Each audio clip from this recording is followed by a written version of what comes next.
All right, hello everybody on Feigin Live. Time is 11 p.m., 10th of April.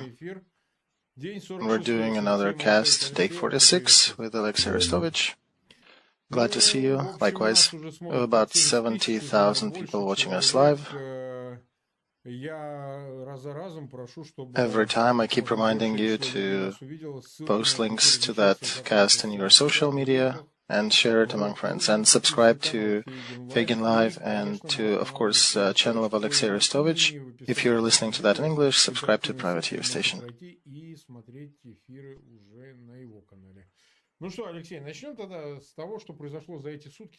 All right, Alexey, let's start with what happened during the last 24 hours. No, let's start with correcting a couple fakes that I mentioned the last show. First of all, there was no hit on Melitopol airport. An acquaintance of mine, a military, who gave it to me 3 minutes before the cast, that there was a strike on Melitopol airport. There was none. So it was his first blunder in 45 days. And another, I did mention the inscription on the wall, who told you that you can live well, and that is also apparently from Omsk or something from Russia 3 years ago. So, everybody can make mistakes during these times. Fog of war, at least we do admit whenever we find them. Okay, what about the rest? Speaking of military action, the intrigue is as follows. We're waiting for the second wave on the east, Izum area. Different time frame predictions from 2 to 3 to 7 days. Sometime in that window, we're expecting the push. Russian troops supposed to arrive in that time, and Russian command already was doing stupid things during this campaign, namely throwing their troops as they were arriving, piecemeal, instead of aggregating for a stronger force. In the south, there is not much change. They're trying, but they're failing. Mariupol is still defending. They also tried to project some movement towards the right bank of Dnieper, and pretty much lost 100 of their people just trying to build a bridge. I just heard there was a big explosion in Nikolaev. Unfortunately, I didn't have time to check what did they hit. And they also shot the city of Dnieper with missiles and wounded some of the rescue workers. And 5 of them are wounded. 1 is in reanimation. Also, one of them is a young lady. A lot of questions about Mariupol. People are asking that in chat.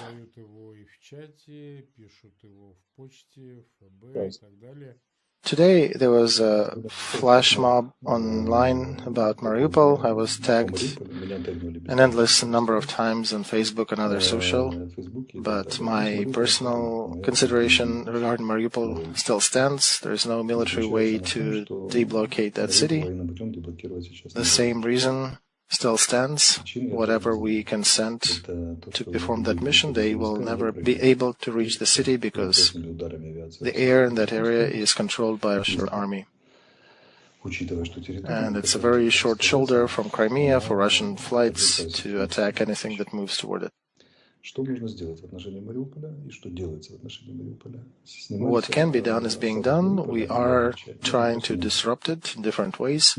They try to support it with railroad. We sabotage the railroad connection. They tried to bring troops to Port of Berdansk. We did hit that. We actually were evacuating our wounded and providing some munitions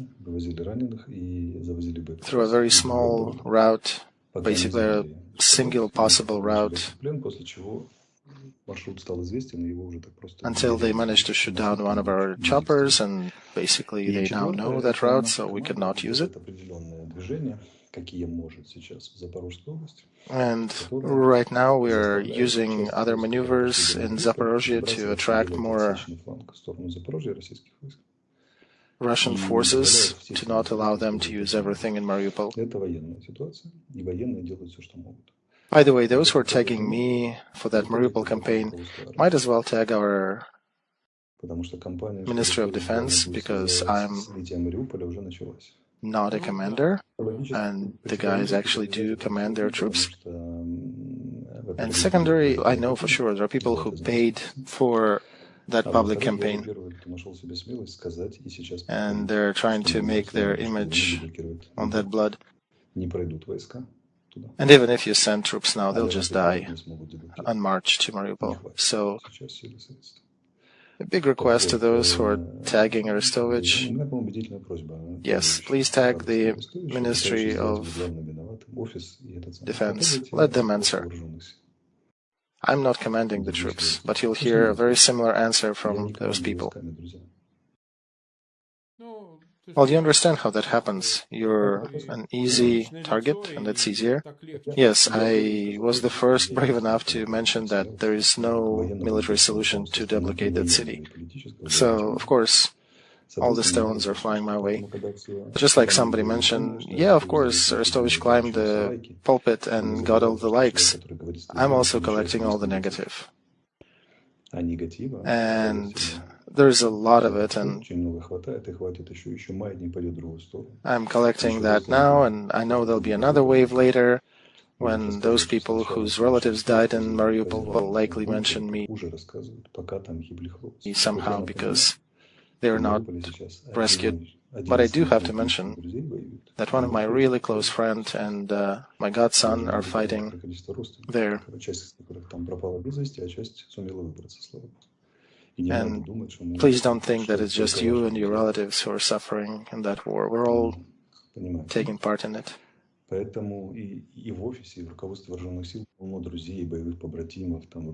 we have a lot of friends in our office who are fighting still, or a lot of them who died already. But it's a difficult situation. Very few people have enough bravery in them to actually say that there is nothing you can do militarily. So I'm collecting all the arrows. Regardless, we're still doing all the things we can do, and we're trying to do all the humanitarian and political things that President is focused on.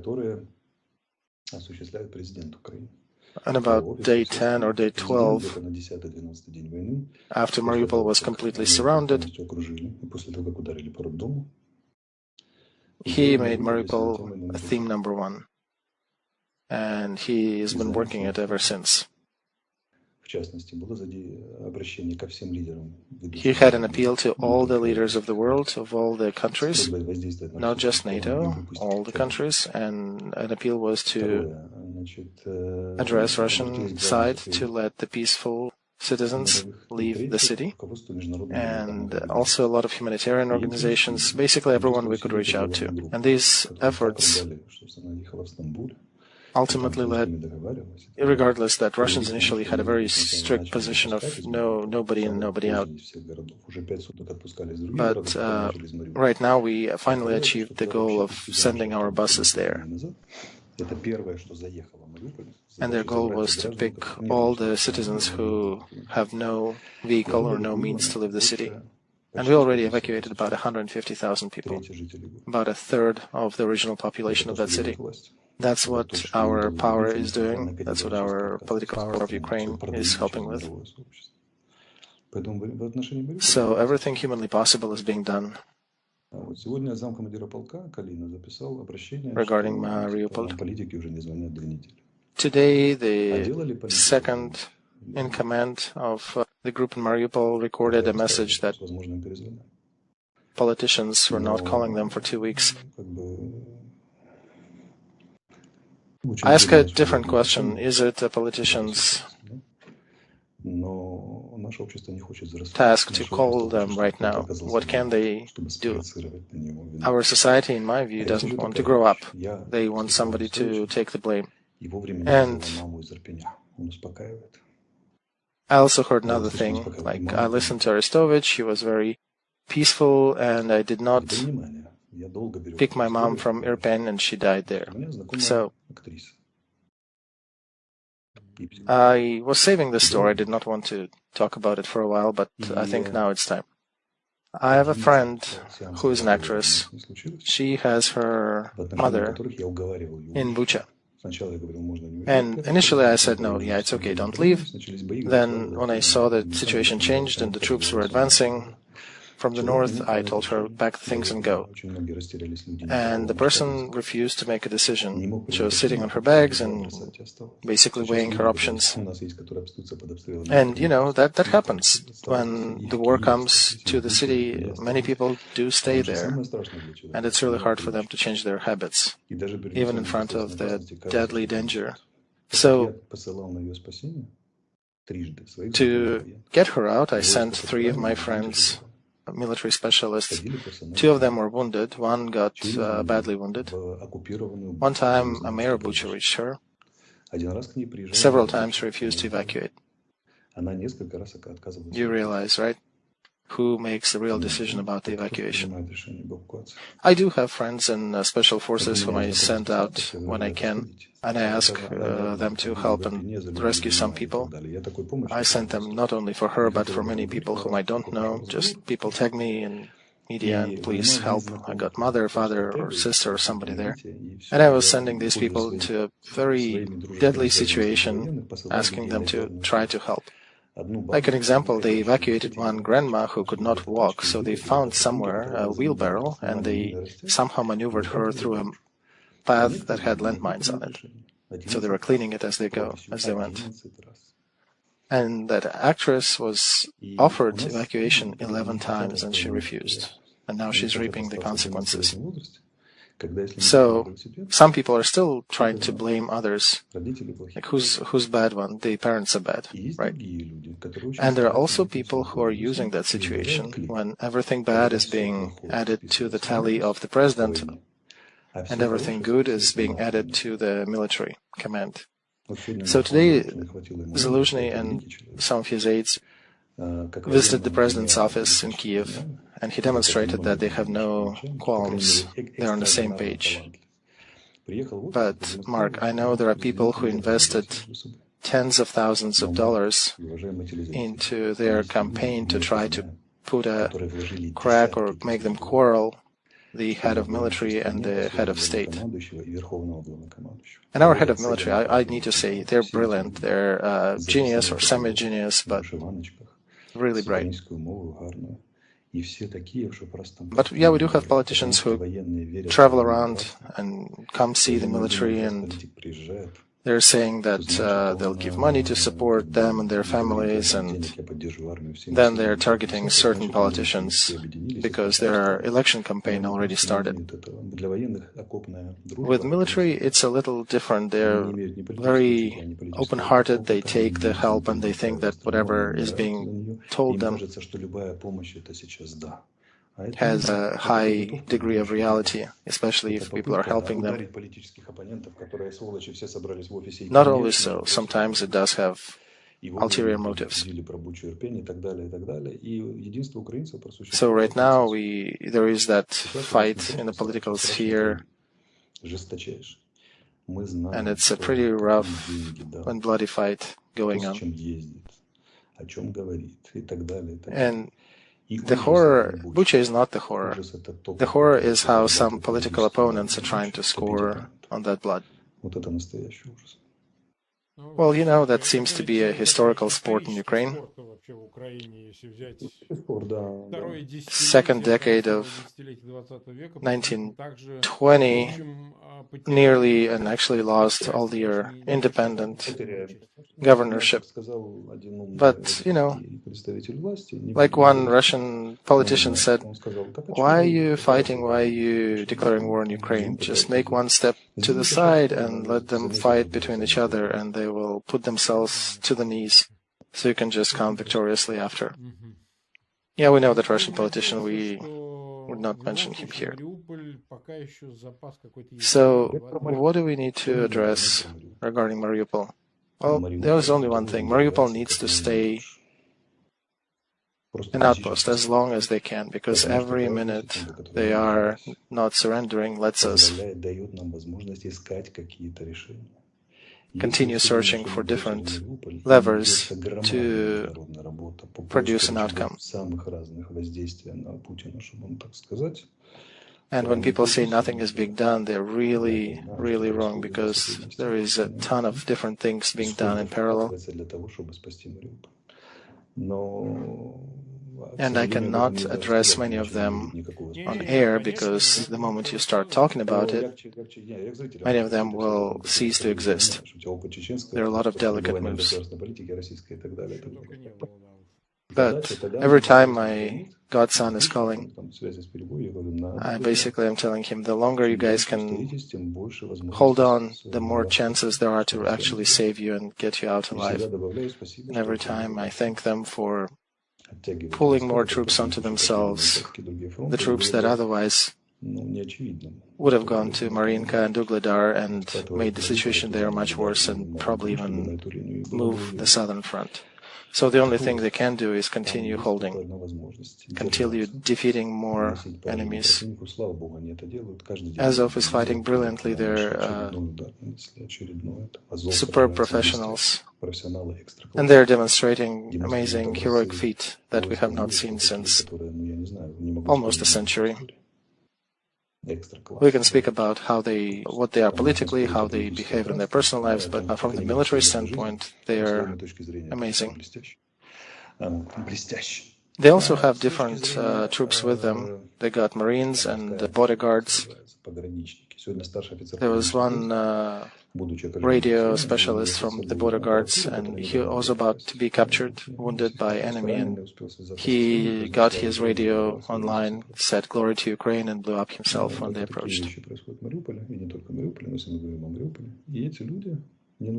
So they don't need our sentiments, but we are really thankful to them for holding all these troops of enemy around that city. I just need to reiterate that we are aware, and President is aware, of the situation around Mariupol. And we're using our own intel and foreign intel and other channels to be aware of every detail of the situation in that area. And we're doing everything to make sure Mariupol doesn't fall. And there is a direct link between how well they hold and what is possible for us to eventually get them out. The only way they're insisting about the presidential call to the guards is that they want to intercept. So imagine that phone call. President calls and says, "Please hang on." And the guards are asking, "What are you doing to save us?" And what do you mean? The president will disclose what they're doing or go into an awkward silence? So many politicians do not touch that in their official speeches, so I do have enough courage to address that here and help them out.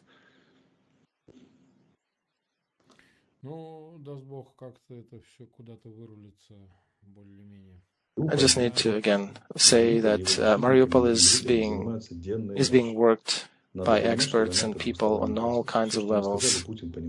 And Putin is the one who actually wants to make an example of Mariupol. So whoever wants to change it, you're kind of siding with the Russian president who wants to get that city to surrender. So even in that circumstance, we still managed to achieve certain goals and continue supporting them.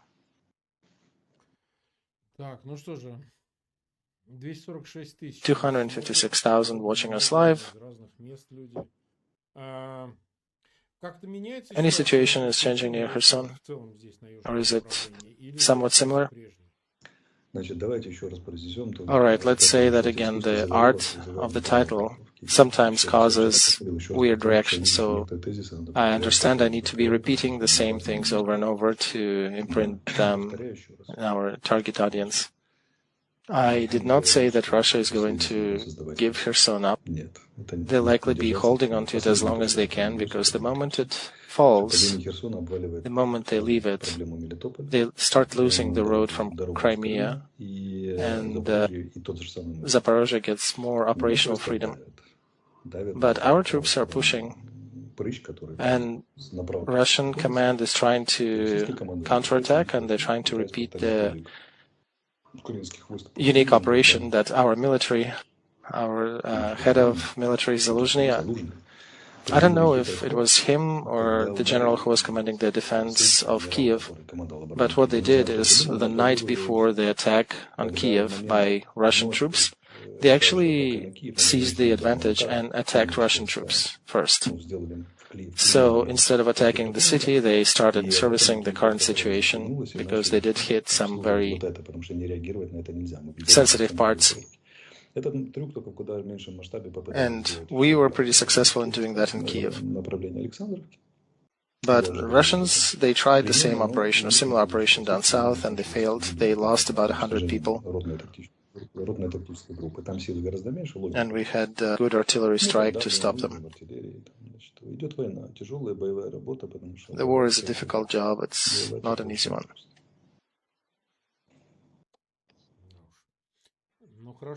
All right. Are there any news about the munitions and weapons support? There's been some time since Boris Johnson visited Ukraine. Anything we can make public?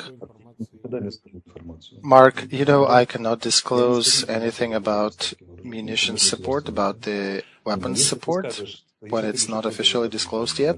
I cannot reveal secret information. But if you address me and say, listen, I have seen this and so said these things about that equipment, then I can comment that point. What can they do? How can it affect the front? All right, so I've seen that there was some discussion about anti-ship missiles. Yeah, there was that discussion, and there was an interesting discussion by different specialists. Some of them said you cannot launch it from land, only from the other vessel.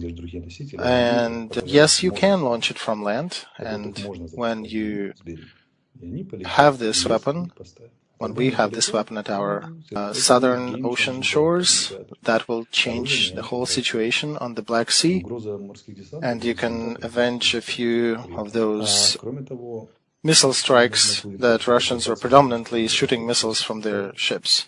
So we can change that entirely, or prevent them from being brave and coming close and shooting more things. Is Moscow aware of that? Oh yeah, they're very aware. And what are they doing? Well, that's the thing they've been talking about when they said it's an act of military aggression to provide certain weapons to Ukraine, to support Ukraine in certain capacity. So they did not appreciate that move by Britain.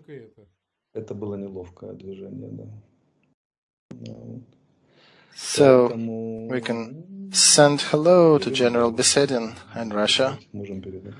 Oh yeah, I think he's not just in prison, he's probably tortured already. I think the next candidate is Gerasimov and then Dolgopolov. And you and me know what is the Russian command culture like, and the way he got his position is because when somebody asked, all right, who is not afraid to pull this mission, he probably made 2 steps forward and said, I can do that because everybody else is a pussy. The task is not complete and they're failing, so he better get ready for some punishment. And now there's even the weather in Ukraine that's against them. For the next 2 weeks they're predicting rains, so everything will be stuck in our mushy fields, and all that military equipment will likely burn their transmissions trying to navigate through that mud. And that might give us a little bit of time to receive more weapons, the ones we're not talking about. So even weather is providing us with some advantages. We'll see how it works, and maybe it'll hinder us a bit too, but I suspect it'll affect the advancing side much worse. I think Moscow will be in a hurry. Some people have already noticed that at that time, a year ago and years prior, there was a repetition or training, dress rehearsal for the military parade on the 9th of May, Russian holiday for the victory in the Second World War. And usually it's in the status of a government holiday, so it's a must. And these days is when they're usually prepping their troops, how to march and all. It's not the same people who are marching, so you need to train them, do a little bit of practice. So that is not happening currently. And this is basically public information. What do you think? Do you think they're not sure about the configuration of who'll be marching on the square? And the second, what are they going to show? You cannot just march 1,000 soldiers. You need a bigger number and of different detachments, at least 5,000, I don't know. And another question, celebrate what? And that too, because what will be to celebrate if they have no result? Let's imagine that they take Mariupol and they start reporting, we took Mariupol. And then there are questions stemming out of it. Do you remember that there are 6 commanders of Russian army who died near Mariupol? And let's also name the losses that you suffered while taking that city.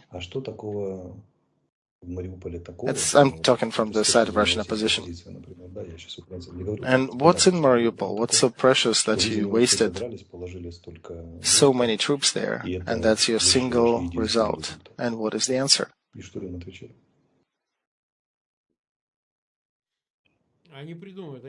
They'll probably invent something, the usual. They'll say, Berdyansk, Mariupol, we blocked Ukraine's access to the sea. Yeah, 20,000 dead, and 4 armies out of 10 suffering severe casualties, basically losing 40% of your military troops, including ground and air, to just take 2 ports on the Black Sea. That must really be something to celebrate with a parade or 2. I really don't see what they can celebrate. And by the way, Mariupol is not taken yet, and God help us, they won't. Then celebrate what?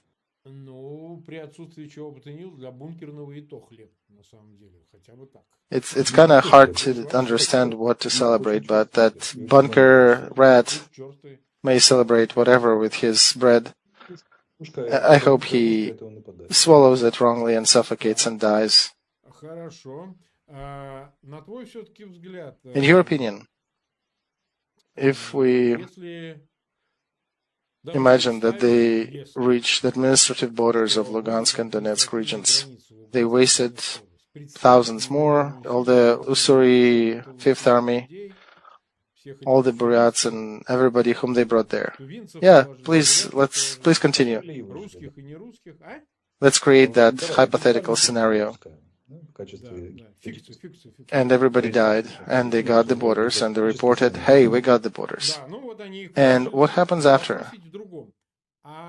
Ukrainian army, let's say Ukrainian military, could maybe start a counteroffensive and start taking the cities back. And I'll tell you, we'll never accept that. Our people will never accept that, and the president will never accept that. He's already said so. So peace treaty will never be signed on these terms. The war will continue. and the war on the terms that we are getting armaments and Russia doesn't. And this is a slow advantage, but eventually we shall realize that. There'll be a lot of effort, there'll be quite a bit of blood to continue pushing it forward, even with the help of the West. But piecemeal, millimeter by millimeter, we'll continue pulling that advantage carpet from under the Russian military.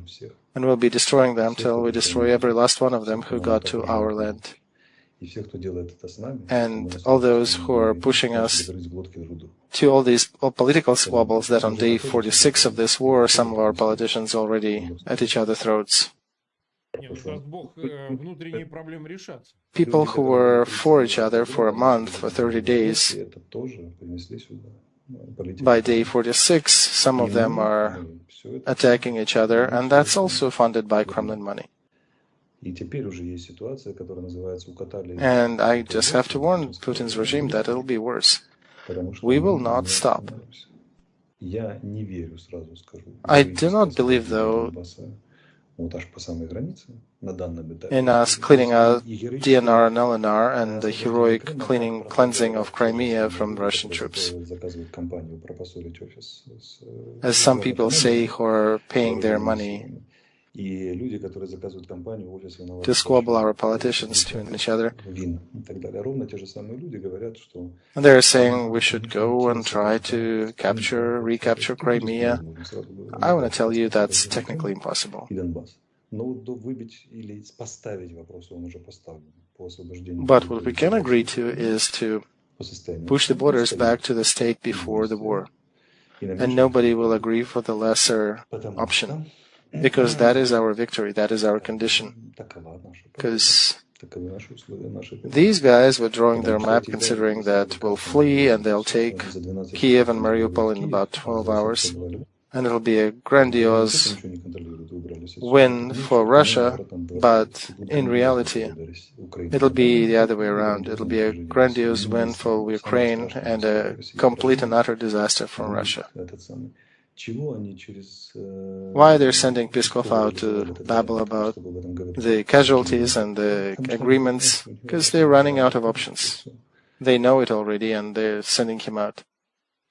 And before, I was kind of shy about talking and repeating things over and over again every day, but now I see that you do need to keep repeating that, to keep repeating the same thesis. So even if Russia will somehow conscribe 8 million people, there is no equipment to send them to. Because Russia is out of all the tanks and all the heavy stuff they had. There's literally nothing to put their troops on. And the modern warfare, advancing warfare, you cannot do that without that equipment. So, and I'll tell you one more scary thing. It's a night of scary stories. There'll be another war with Russia. Just like Israel is fighting with its neighbors, and same thing with Russia. There'll be a slow-burning war. Maybe every 5 years, there'll be small engagements. Not a full-blown warfare, but, little attack here, little attack there. And only the strong ones can prevail. And people may say, what if, how can you do that? What if we need to grow kids and continue living here? I need to tell them that's our new Israel. Just the bigger scale. And, if you're not ready, if you need different climate, there is warm Spain. There are other countries and you can go there, but I'm telling you now that there will be a burning conflict with Russia here.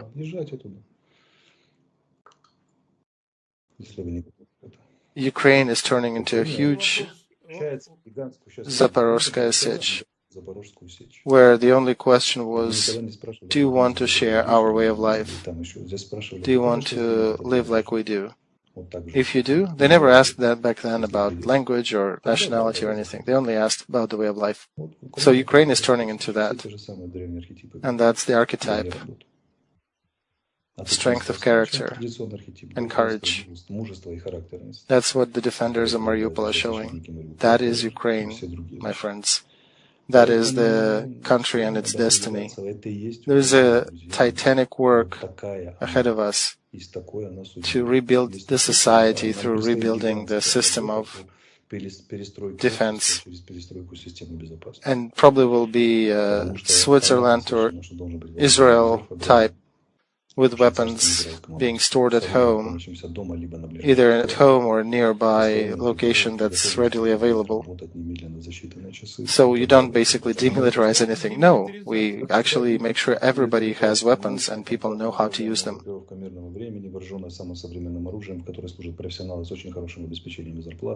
So yeah, it's a mix of people who know how to drive our heavy equipment, how to drive our tanks and vehicles, territorial defense people who know their tasks too, and if there is a threat of a full invasion, they already know what to do. They go out and they mine certain roads or man certain posts. All that needs to be prepared. Our safety and security system of Ukraine needs to be reworked to match these demands. And at some point you will learn to, I hope, to value that. It's a different country that you woke up. It's not different in terms of it is a cooler place. Not really, it's just different. And even Israel has terrorist acts. Just a couple of days ago, I need to express my condolences to the victims of a terrorist attack. But we do need to have weapons and to know how to use them. So everybody will have to make a choice. Who wants to go where? I love this country. I like it here. We basically need to pick the Kievan Rus banner from Moscow and return to the historic battle between Mongols and the Russians. There are two other aspects here. Moscow can create a quick referendum for new borders of Lugansk and Donetsk, and by the night of a day after, they can announce it to be their own territory or Russian territory. And here is where you will be facing their doctrine that every attempt to militarily take their peace allows them to use any kind of munitions. And we understand that that doctrine is talking about nukes. So thermonuclear war with Russia, I think that's where their thought is drifting to. It's a crazy one, but there are a lot of crazies there. Not all of them, but we know about the main one, who's probably taking baths of blood. I understand, though, that if by 9th of May they do not reach the administrative border of those two regions, the plan fails. All right, let's take a look at this plan. There are analogs to that in history. There are Baltic countries and the separated Germanies, and it's Northern and South Korea. And also Northern and South Vietnam used to be. Cyprus is still separated, divided. So, all right, thermonuclear weapon. We don't want to start that war. We stopped shooting, so war never stops. We just stop officially shooting. Partisans will continue working. You cannot use nuclear weapons on partisans or on your own territory if they're operating on your territory. Second, how will the world react to Russia grabbing two more huge pieces of Ukraine? 6th set of sanctions, 7th, 8th, 9th. It'll start looking more and more like North Korea in Russia. And the biggest skeptics that are still willy-nilly supporting Putin on the West all these Serbs and Marine Le Pens in France, they'll be marginalized. And their competitors will be the ones who win. And everyone who will dare to say anything supportive of Russia will be immediately torn to pieces, to shreds by their political opponents.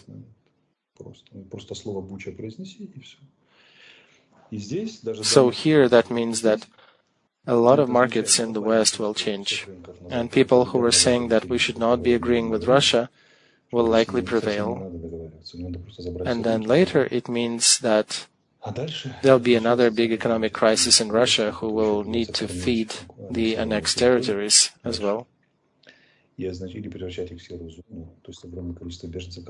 And these territories will have to continue making a decision of going back to Ukraine and turning into some continental Russia. And there'll likely be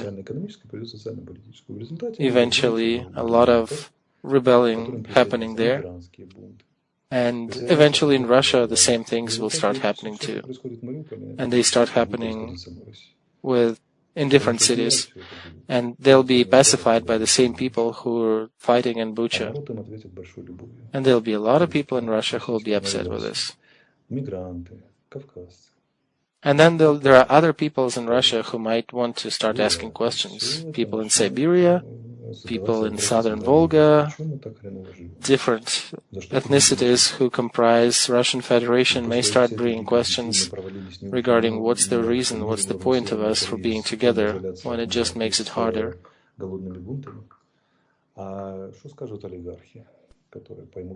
And let's see what do the oligarchs say if you tell them, after this war, they'll never come back to your status quo before.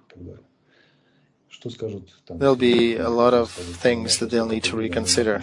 So Russia is playing a very dangerous game with that re-annexation of territories. You should consider that it's not exactly wise to run the world with the short thoughts like Pinocchio. You need to try to look into tomorrow. Well, those people who make decisions there, they think only short term. Well, maybe life will teach them. I'm afraid Putin was not taught anything else besides that. His only education was that KGB college. He wasn't a good student. If he studied well, they would have taught him, and he would remember that you need to use your head to answer the question, what for? What will you achieve? What is your goal? He was not a good student, I'm telling you that. Well, his specialization is probably different. We got over 300,000 people watching us, and we've been over 40 minutes live, and we're doing it tomorrow again, right? And we still need to sleep a little. So tomorrow cast will be at 10 p.m. Moscow and Ukraine time. So please remember that. All right, the last question then about our favorite negotiations. Because we hear different news. On one hand, we hear stuff from Kiev that negotiations are continuing. On the other hand, we do not see anything that would or could expedite them. Nothing is heard about the possible meeting on the highest level or on the level of their aides. Do you think nothing is going to happen until the 9th? Well, I'll tell you that Russian side still wants negotiating, still wants to negotiate. And on the left hand, they want to negotiate with us. On the right hand, they want to continue taking something from us. So negotiations will happen in a bit different logic, in a different format. And yes, we are eager to meet them. Or do they want to bring a sweet word Izium or Mariupol to the next meeting? Or do you want to surround something and present that as a victory? This is just a crazy campaign. Another 5,000 people dead in the south. In order for Putin gangster to come with anything or something to the meeting. So, Russia, you're probably listening to us now. Aren't you ashamed to live in a society where one leader can put to death 5 or 10,000 of your citizens just to fulfill his own ambitions? Look at us. We do have a problem of Mariupol. Did you notice how Ukraine is gathering around this problem and trying to push back and look for options?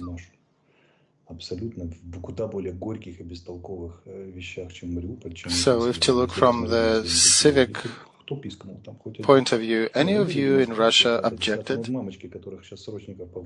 There were demonstrations back in the day, right? These days, not much. So mothers and fathers of those kids who are being sent, conscripted to the army, do you have enough guts to step out and rebel against that? Or all you can do is really ask questions, would I be punished if my son calls me from prison or from Ukrainian prisoner of war location? There are fortunately some military prisoners that we have now that are actually going to Ukrainian army. The ones who just recently, like 3 weeks ago, were attacking us. They're switching sides and they're joining our legion, our Russian legion. They're telling us, we cannot live like that anymore. We cannot live in the country that creates things like Bucha. And we ask them, do you understand what you're going to do? That you'll have to be killing the Russian army and you'll likely be automatically enemy for the whole regime. They're still asking us to give them weapons because they want to fight against Putin and his regime, who is destroying Russia as the country, Russia as the culture, Russia as the society. It's up to you to stop him. He's robbing you of all the historical heritage that you had. All right, 47 minutes we've been live, 295,000 watching us live. Let's put a pause to that for today. I need to digest everything, and tomorrow it will be at 10 p.m. Day 47. Hopefully, there'll be more news from the areas, and we'll discuss them then. Goodbye. See you tomorrow. And then.